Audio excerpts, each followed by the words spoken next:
Hello everyone welcome to Simay Odia blog आउ गोटे fresh blog को आपण मानक स्वागत आउ जो मैंने मो पूर्व वीडियो देखुं मतलब फॉलो करुँच आप देखिए सब वर्ष ये न्यू ईयर टाइम आम फैमिली गोटे बाहर को जाऊ बुलाया आउ पूर्व वर्ष आम जाइलु तारातारिणी और गोपालपुर सी बीच आम यही वर्ष भी जाऊँ कारण समस्ते छुट्टी टाइम घरे था आम भी बेंगलोर एति बेलू आसू घरे था तो आम काली जाऊँ आज हूँ फ्राइडे सटरडे दिन काली जीव बुलायापी दी दिन ही सब वर्ष जाऊ कारण सटरडे संडे थाए छुट्टी तो समस्ते जाऊ बुलिक आसू काली भी आम जाऊँ बुलायापी कुआड़े जीव कौन करूँ मो भिडियो सब देखेबी भिडियोटा जमा भी स्किप करेंगे देखिए चलते जा सकालू आज जल्दी उठी पड़ी आउ कारण आम गोटे लंग ट्रिप जीवार था दी दिन 3 दिन लगिपे से आम बाहर तो अना 2 दिन 3 दिन खिया चलो से आज भाविलु ब्रेकफास्टा घर करदेबू बाहर करूँ तो सका मुझे उठिक जाइए नाना मोर मिसिकी रुटी भजा करदेलु पिठा भी थिला घरे किसी चकुली करदेलु नापी टिफिन ने तो टिफिन फिफिन पैक करदेलु आम बाहर ही खाइबू खाली रेडी होगी बाहर की जीवु भारी माने 9टा 10टा बेलू गाड़ी रखिकी कौटी खाइबू तो जल्दी जल्दी मुझे रेडी हो गली नॉर्मल मेकअप करदे कारण शीत दिन किसी ना नॉर्मल मेकअप करदेवी एवं बाहर की चलो जीवा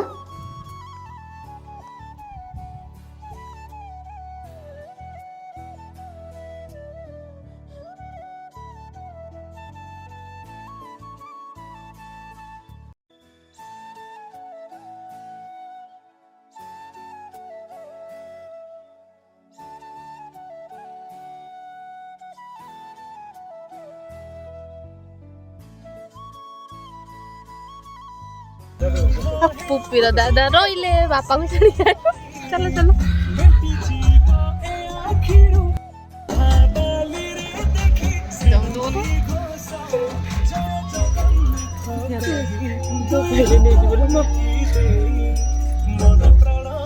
आमे जाउछु पुपी तमे जीवनी बाय बाय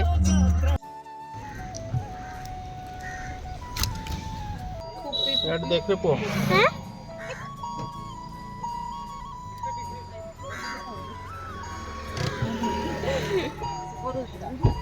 हबो की प्रेसर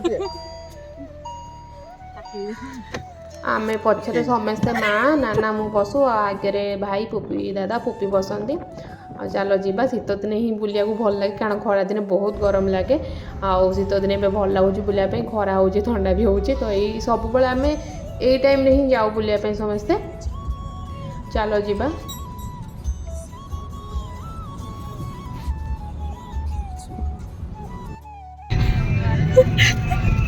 कुओ कौन कौन आनी खाया को कुओ रुटी भजा आउ पिठा आउ को रुटी बा रुटी भजा रुटी आउ फूलकोबी भजा आउ आउ पिठा नादी देबु आमे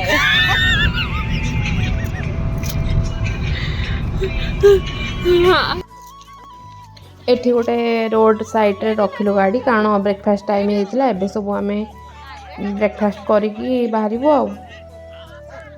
ब्रेकफास्ट ने आइचु घर करिकी ब्रेकफास्ट एटा खाइबो बे आ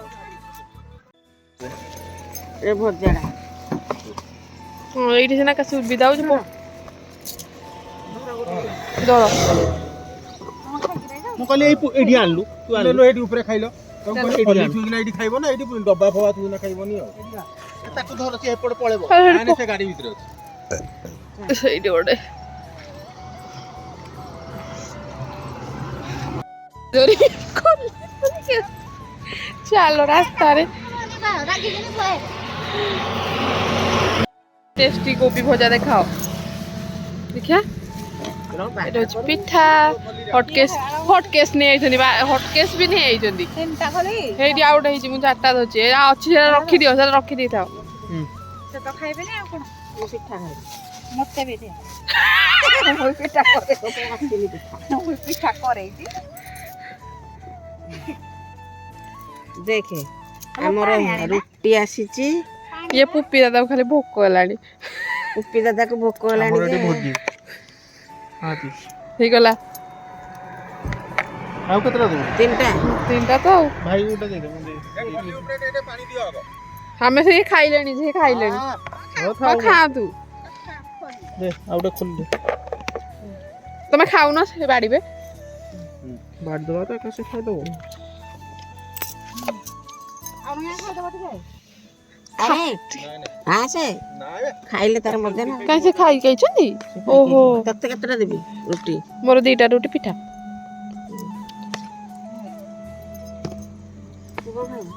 ସେଟା ଆମ ଗାଡି ରହିଲା ପିଠା ଦେ ହେଇଛି ପିଠାଟା। ପିଠା। ଏଇ ଗୋଟେ ପିଠା ନା ଆଉ ଲାଗି ଆଉ କଣ ଆହୁରି ରହିଲା? ଅଛି ଆହୁରି ଅଛି। ହଉ ଆଚ୍ଛା ତୁ ଚାଲ ଚାଲ। ବାହାର କରିକି ନାଇଁ ନାଇଁ ଏ କାର ପାଖକୁ ଯାସି ଅଛି। ଏଇଟା ଛୁଆକୁ ଦେଖ ଖାଇବାରେ ପୁପି କଣ ଖାଇବ?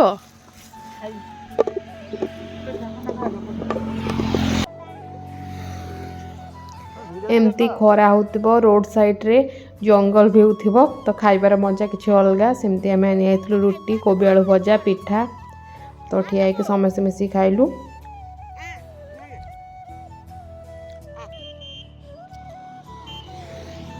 ରୁଟି ଦେଇଛୁ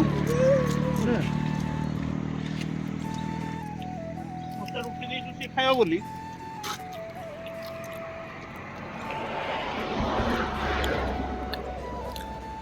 ମୋଟା ମୋଟା ରୁଟି ମୋଟା ମୋଟା ରୁଟି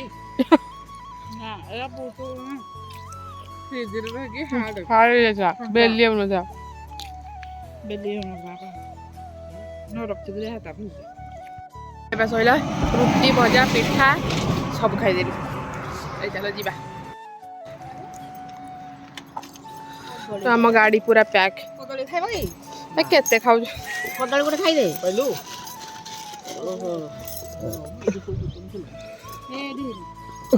ପାଣି ବୋତଲଟା ଭିତରେ ପୁରା। କାଇଁ ଭର୍ତ୍ତି କରୁଛ? ହେଇ ଗୋଟେ ଥର ଦଉ। ନାଇଁ ନାଇଁ ଏତେ ଭରି କରିଦବ ବଡ ବୋତଲଟା। ଆଉ ଗୋଟେ ଛୋଟିଆଟା ଅଛି ତାହେଲେ। ହଁ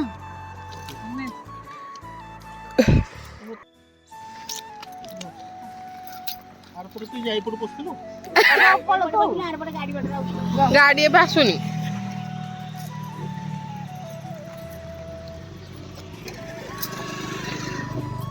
ମାର ତା ଭିତରେ ପଶା ବି ଖାଉନି।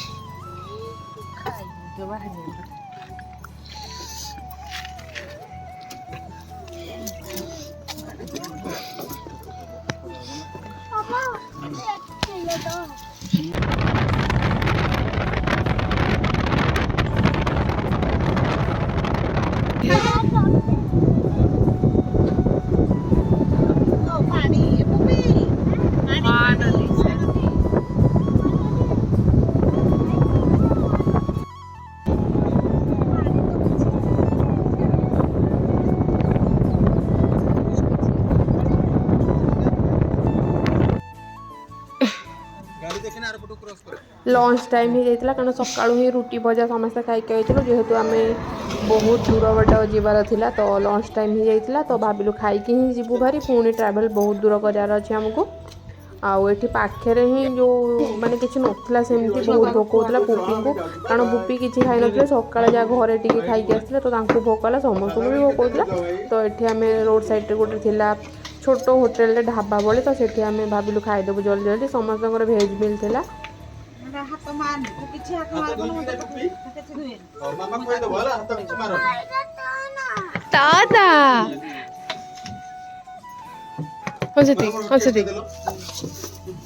ମତେ ଏଇ ମିଲଟା ଦେଇନଥିଲି।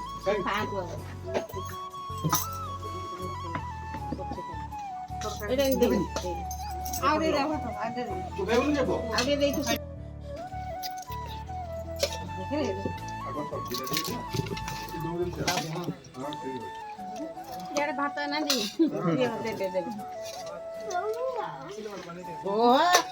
କଣ ହଉଛି? ଇଆଡେ ନାଇଁ ମିଠା କଟା ନୁହେଁ।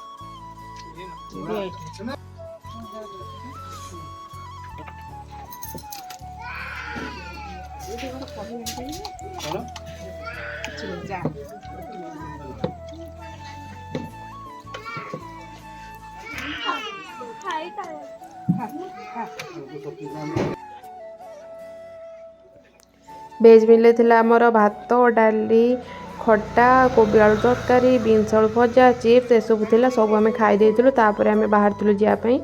ତ ପହଞ୍ଚିବାକୁ ବହୁତ ଲେଟ୍ ହେଇଥିଲା। ମୁଁ ନେକ୍ସଟ ଭିଡ଼ିଓରେ ଆପଣଙ୍କୁ କହିବି ଆମେ କୁଆଡ଼େ ଯାଉଛୁ, କ'ଣ ବୁଲିଲୁ, ସବୁ ଆପଣଙ୍କ ସହିତ ସେୟାର କରିବି। ଆଉ ଭିଡ଼ିଓଟି ଭଲ ଲାଗିଥିଲେ please like, share and subscribe କରିବେ। ରହୁଛି, ବାଏ ବାଏ।